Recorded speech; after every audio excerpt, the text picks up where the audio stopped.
নমস্কার, কেমন আছেন সবাই? আজ শুক্রবার আমি চলে এসেছিলাম তাই বাড়ি এসে রেডি হয়ে মায়ের সাথে চলে গেছিলাম একটু গিফট কিনতে, একটি অনুষ্ঠান বাড়ি যাওয়ার জন্য।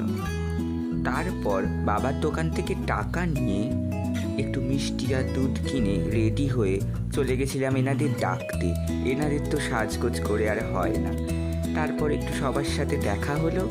দেখা হতেই সবার সাথে ছবি টবি তুলে নিয়ে চলে গেছিলাম কফি আর ফুচকা খেতে।